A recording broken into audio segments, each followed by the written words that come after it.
नमस्कार प्यारे बच्चों। आज हम आठवां पाठ है वो पढ़ेंगे जिसका नाम है चंद्र गहना से लौटती बेर। चंद्र गहना से लौटती बेर एक ये कविता है जिसके कवि है केदारनाथ अग्रवाल। केदारनाथ अग्रवाल के द्वारा ये लिखी कविता है जिसको हम है वो पढ़ेंगे। देखिएगा। देख आया चंद्र गहना देखता हूं दृश्य अब मैं, मेड़ पर इस खेत की बैठा अकेला। चंद्र गहना गांव का नाम है। ये चंद्र गहना है वो एक गांव का नाम है, चंद्र गहना। तो देख आया चंद्र गहना देखता हूं दृश्य अब मैं मेड़ पर। मेड़ का होता है खेत की जो बाउंड्री होती है उसको मेड़ कहते हैं। तो मेड़ पर इस खेत की बैठा अकेला, एक बीते के बराबर। बीते के बराबर यानी जो बीत गया है, यानी छोटा सा बालिश्त भर। तो एक बीते के बराबर ये हरा ठिगना यानी नाटा, हरा ठिगना चना, हरा ठिगना चना। बांधे मुरेठा, मुरेठा कहते हैं पगड़ी को, पगड़ी जो होती है उसको। तो बांधे मुरेठा शीश पर छोटे गुलाबी फूल का, यानी छोटे गुलाबी फूल का मुरेठा बांध रखा है। सजकर खड़ा है, सजकर खड़ा है। इसमें सबसे पहले हम प्रसंग में लिखेंगे कि प्रस्तुत पंक्तियां कवि केदारनाथ अग्रवाल द्वारा रचित है। यह उनकी कविता शीर्षक चंद्र गहना से लौटती बेर से अवतरित है, उद्धृत है, यानी लिया गया है। इसमें कवि ने ग्रामीण अंचल का प्राकृतिक सौंदर्य ही चित्रित किया है। कवि कहता है कि वह जब गांव से लौट रहा था तो उसने खेत के सौंदर्य को देखा और उसका चित्रण कर दिया। अब इसमें कवि आगे क्या कहता है व्याख्या में। कवि कहता है, मैं चंद्र गहना देख आया लौटते हुए खेत की मेड़ पर बैठा हुआ। वह खेत और उसके आसपास के दृश्यों को देख रहा है। सबसे पहले उसका ध्यान चने के खेत की ओर जाता है, यानी वहां पे चने का जो खेत है उसकी ओर उसका ध्यान जाता है। वो खेत की बाउंड्री पे बैठा है तो ध्यान वहां जाता है। चने के पौधों का आकार छोटा होता है। चने का जो पौधा होता है छोटा सा होता है, ठिगना सा होता है। उस पे पीले कलर के से फूल, गुलाबी कलर के फूल होते हैं। तो चने में गुलाबी रंग के फूल आ गए हैं। चने में किस कलर के फूल आ गए? गुलाबी रंग के फूल आ गए हैं। कवि को लगता है कि यह छोटे से कद का बीते भर का चना, यानी अभी कुछ ही क्षण, तो बीते भर का चना अपने सिर पर गुलाबी पास यानी पगड़ी बांधे सजे संवरे दूल्हे की तरह खड़ा है। जैसे एक दूल्हा खड़ा रहता है सज संवर के पगड़ी बांध करके, वैसे वो चने का जो पौधा है वो वहां खड़ा है। विशेष में आपको लिखना है, इसकी जो भाषा है वो सरल व प्रवाहमय है। खेत में खड़े चने के सौंदर्य का इसमें वर्णन किया गया है। खेत में खड़ा जो चने का पौधा है उसका इसमें वर्णन किया गया है। इसमें कवि के उपमानों को ग्रहण किया है। कवि के उपमानों को इसमें है वो ग्रहण किया है। कौन कौन से जैसे उपमान है उनको ग्रहण किया है। अगला देखो, पास ही मिलकर उगी है बीच में अलसी हटेली। अलसी एक जैसे है तिलहनी पौधा है अलसी, तो एक वो है वो पास में ही हटीली है वो उगी है। देह की पतली, कैसी है? वो बिल्कुल पतली सी है। देह की पतली, कमर भी है लचीली। कमर कैसी है? कमर की है लचीली। नील फूले फूल को सिर पर चढ़ाकर कह रही है, जो छुए ये दूं हृदय का दान उसको। यानी वो कह रही है कि जो छुए ये दो हृदय का दान उसको। अलसी का मतलब है यानी एक तिलहनी पौधा, और जिद्दी जो है, हटेली का मतलब जिद्दी। तो अलसी हटेली यानी जिद्दी सी है ये। अगला देखते हैं, आगे देखो। और सरसों की न पूछो हो गई सबसे सयानी। और सरसों की तो बात ही मत करो, सरसों तो बहुत ही सयानी हो गई है। सयानी मतलब है बड़ी हो गई है। तो सयानी हो गई है। सयानी होना यानी समझदार होना, यानी युवती हो जाना, शादी के लायक हो जाना। तो यानी जो चतुर हो जाती है, सयानी यानी चतुर होना। अलग अलग अर्थ है इसके। हाथ पीले कर लिए हैं। हाथ पीले करने का मतलब विवाह होना। हाथ पीले करना यानी विवाह होना। तो हाथ पीले कर लिए हैं। ब्याह मंडप में पधारी, ब्याह यानी शादी के मंडप में पधारी, फाग गाता मास फागुन आ गया है आज जैसे, फाग गाता हुआ, फाग गाता हुआ, फाग का महीना यानी फाल्गुन का महीना है वो आ गया है आज जैसे। तो फाग होली के आसपास, जो होली के समय जो फाल्गुन का महीना होता है उस समय सरसों के है खेतों में है वो पीले कलर के फूल आ जाते हैं, पूरी तरीके से है वो खेत पीले कलर से भर जाता है। तो उसी का वर्णन है वो कवि कर रहे हैं, देखिएगा। तो इसके प्रसंग में क्या लिखेंगे, प्रस्तुत पंक्तियां कवि केदारनाथ अग्रवाल द्वारा रचित है। यह उनकी कविता शीर्षक चंद्र गहना से लौटती बेर से अवतरित है। इसमें कवि ने अलसी एवं सरसों के रूप सौंदर्य का वर्णन, एक तो अलसी तिलहनी पौधा, सरसों वो भी तिलहनी पौधा, तो अलसी एवं सरसों के रूप सौंदर्य का वर्णन प्रकृति के माध्यम से किया है। विवाह मंडप का उत्सव दृश्य वातावरण में खूबसूरती उत्पन्न कर रहा है। अब इसकी व्याख्या करते हैं। कवि कहता है चने के खेत के निकट ही अलसी का खेत है। चने का जो खेत है उसके निकट ही किसका खेत है, अलसी का खेत है। अलसी पास पास उगी है, अलसी है वो पास पास में उगी है।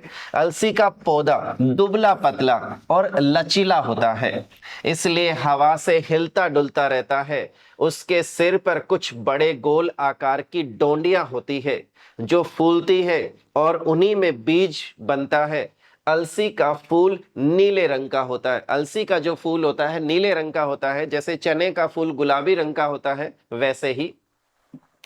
अलसी को देखकर कवि को लगता है कि वह दुबली पतली लड़की है। वह कैसी है, एक दुबली पतली लड़की के जैसी जो मचलती दिख रही है और मानो कह रही है जो मेरे इस नीले फूल को छू लेगा, मेरे इस नीले फूल को छू लेगा, मैं उसे अपना हृदय दे दूंगी, मैं उसको अपना हृदय दान में दे दूंगी, उससे प्यार करने लगूंगी। तो ये अलसी के बारे में। अलसी के बाद में सरसों का जो है उसके पास में सरसों का खेत है। तो सरसों उम्र में सयानी हो गई है, इसलिए उसने हाथ पीले कर लिए हैं। हाथ पीले करना यानी विवाह करना, हाथ पीले कर लिए हैं। कवि ने बतलाया है कि सरसों जब फूलती है तो पूरा खेत ही पीला हो जाता है, पूरा खेत है वो पीला हो जाता है। तो पीली सरसों ब्याह के मंडप में पधार चुकी है, जहां गुलाबी साफा बांधे, जहां गुलाबी साफा बांधे पहले से ही बैठा है। विवाह की हलचल में फागुन का महीना जैसे चुप रहता है, वह फाग गाता हुआ आ पहुंचा है। अब वो फाग गाता हुआ है वहां पे आ पहुंचा है। तो इसकी विशेष में क्या, कवि ने प्रकृति के उपादानों का सुंदर रूप में वर्णन किया है। अलसी और सरसों की विशेषताओं का वर्णन किया है। भाषा सरल एवं सहज है। इसमें कवि की कल्पना के सूक्ष्म दृष्टि का परिचय मिलता है। आगे देखिएगा, अगली पंक्तियां हैं। देखता हूं मैं स्वयंवर को, देखता हूं मैं स्वयंवर हो रहा है। स्वयंवर, स्वयंवर किसे कहते हैं, विवाह की वह प्रथा जिसमें युवती स्वयं अपना वर चुनती है उसे स्वयंवर कहते हैं। देखता हूं मैं स्वयंवर हो रहा है, प्रकृति का अनुराग अंचल हिल रहा है। अनुराग का मतलब स्नेह प्रेम और अंचल का मतलब आंचल। तो प्रकृति का अनुराग अंचल हिल रहा है इस विजन में। विजन का मतलब निर्जन, या जहां पे कोई यानी लोग नहीं है, बिल्कुल सुनसान खेत है। तो इस विजन में दर व्यापारिक नगर से प्रेम की प्रिय भूमि उपजाऊ अधिक है। प्रसंग में क्या लिखेंगे, प्रस्तुत पंक्तियां कवि केदारनाथ अग्रवाल द्वारा रचित है। ये उनकी कविता शीर्षक चंद्र गहना से लौटती बेर से अवतरित है। इसमें कवि ने प्रकृति चित्रण किया है, प्रकृति के बारे में वर्णन किया है।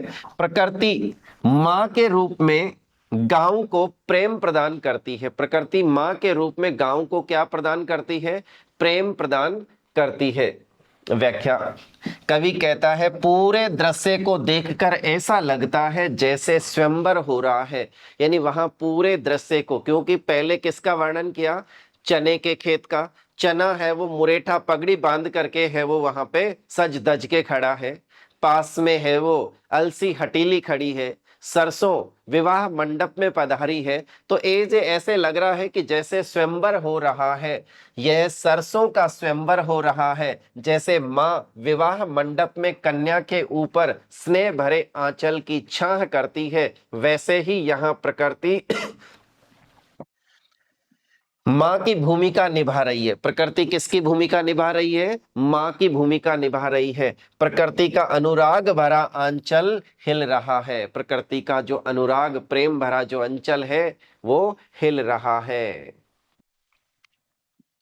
इस ग्रामीण अंचल में किसी नगर की अपेक्षा अधिक प्यार भरा वातावरण है। एक नगर की अपेक्षा इस अंचल में, गांव में प्यार भरा वातावरण है।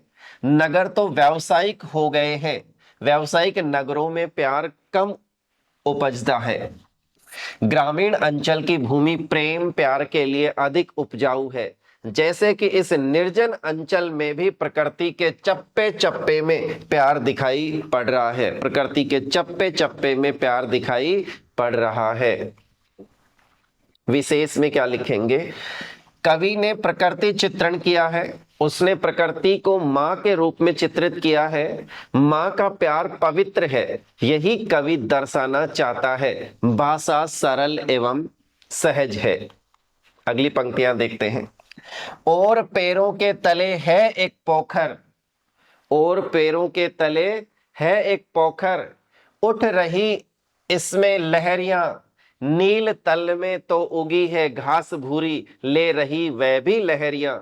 यानी और पैरों के तले है एक पोखर, यानी जहां बैठा है उसके निचले भाग में ही पोखर है, यानी तालाब है। उठ रही उसमें लहरियां, और उसमें लहरें जो है वो उठ रही है। पानी में उठने वाली जो छोटी छोटी लहरें हैं उनको लहरियां कहते हैं। नील तल यानी नीले रंग की जो सतह है, यानी जो उसकी सतह है वो कैसे दिखाई दे रही है? नीले कलर की। नील तल में जो तो उगी है घास भूरी, नीचे है वो भूरी घास उगी है। ले रही वह भी लहरियां, यानी वो भी अंदर है वो हिलोरे मार रही है।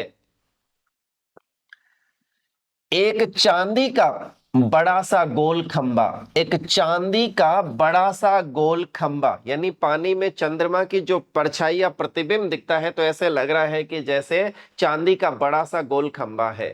आंख को है चमकाता, और आंख को क्या कर रहा है? चमका रहा है, चौंधिया रहा है, यानी चकाचौंध सी नजर आ रही है वहां पे उसमें। तो चकाचौंध पैदा करता है कौन? वो चांद खंबे के जैसा। तो प्रसंग में देखिएगा, प्रसंग कैसे लिखेंगे। प्रस्तुत पंक्तियां कवि केदारनाथ अग्रवाल के द्वारा रचित है। ये उनकी कविता शीर्षक चंद्र गहना से लौटती बेर से अवतरित है। तालाब का वर्णन करते हुए, यानी पोखर का वर्णन करते हुए कवि दर्शाता है कि चांद अपनी चमक से जल में अपने प्रतिबिंब की झलक पैदा करता है। यह चमक आंखों को चकाचौंध कर रही है। तालाब के सौंदर्य की झलक को कवि ने इस प्रकार प्रकट किया है। कैसे व्याख्या करते हैं? खेत की मेड़ पर बैठे कवि को नीचे का तालाब दिखाई पड़ता है। नीचे जो तालाब है वो दिखाई पड़ता है, जिसमें छोटी छोटी लहरें उठ रही है। पोखर का तल नीला है, उसका जो तल है, पेंदा है, वो कैसा है? नीले कलर का है। तो पोखर का तल नीला है, पर उसमें भूरे रंग की घास है, भूरे रंग की कुछ परत भी उगी है, और तालाब की लहरों में वह भी डोल रही है। तालाब की लहरों में वो भी हिल रही है। सांझ होने को हो रही है, और तालाब के तल पर चांद का प्रतिबिंब चमक रहा है। चांद का प्रतिबिंब चमक रहा है। उसकी चमक आंखों को चौंधिया देती है। चांद के लिए चांदी का बड़ा सा गोल खंबा कवि ने प्रयोग किया है, क्योंकि वह कवि को खंबा प्रतीत होता है। यह प्रतिबिंब जल में चांद का प्रतिबिंब उसकी गहराई का भी बोध कराता है, जबकि शांत जल में वह छोटा सा ही लगता है। किंतु लहरों वाले तालाब में किरणों के फिसलने से उसमें लंबाई भी प्रतीत होती है। ऐसे लंबाई भी, क्योंकि फिसलने से उसमें लंबाई भी प्रतीत होती है, इसलिए उन्होंने गोल खंबा है वो उसको कहा है। विशेष में क्या लिखेंगे? कवि ने इसमें पोखर के अंदर चांद के प्रतिबिंब का बड़े ही सूक्ष्म रूप में वर्णन किया है, बड़े सूक्ष्म रूप में वर्णन किया है। इसकी भाषा जो सरल एवं सहज है, भाषा सरल और सहज, बहुत ही सिंपल कविता है, आसान शब्दों का इसमें प्रयोग है वो किया गया है। अगला देखते हैं। है कई पत्थर किनारे पी रहे चुपचाप पानी। उस पोखर के किनारे कुछ पत्थर पड़े हुए हैं, तो है कई पत्थर किनारे पी रहे चुपचाप पानी, पी रहे चुपचाप पानी। प्यास जाने कब बुझेगी, चुप खड़ा बगुला डुबाए टांग जल में। प्यास जाने कब बुझेगी, चुप खड़ा बगुला डुबाए टांग जल में, यानी बगुला जो है अपनी टांगे जल में डुबो करके चुपचाप खड़ा है। ऐसे लग रहा पता नहीं कब उसकी प्यास है वो बुझेगी। देखते ही मीन चंचल, मीन का मतलब होता है मछली, मीन का मतलब क्या होता है? मछली। देखते ही मीन चंचल ध्यान निद्रा त्यागता है। जैसे ही बगुला उस चंचल मछली को देखता है, बगुला अपनी नींद यानी जो है वो ध्यान निद्रा जो है ध्यान को त्यागता है। तो ध्यान निद्रा त्यागता है, चट दबा कर चोंच में नीचे गले के डालता है। चट से उस मछली को चोंच में दबा लेता है और अपने गले में डालता है। प्रसंग क्या लिखेंगे? प्रस्तुत पंक्तियां कवि केदारनाथ अग्रवाल के द्वारा रचित है। यह उनकी कविता शीर्षक चंद्र गहना से लौटती बेर से अवतरित है, यानी किस कवि के द्वारा लिखी गई है, कौन से कविता यानी किस अंश से यह अवतरित की गई है।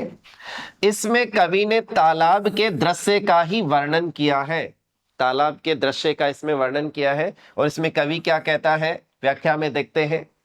तालाब के किनारे अनेक पत्थर भी होते हैं, वे पत्थर तालाब के किनारे पड़े चुपचाप पानी पी रहे हैं। तालाब के किनारे पे पत्थर पड़े रहते हैं, वो बिल्कुल चुपचाप पानी पी रहे हैं।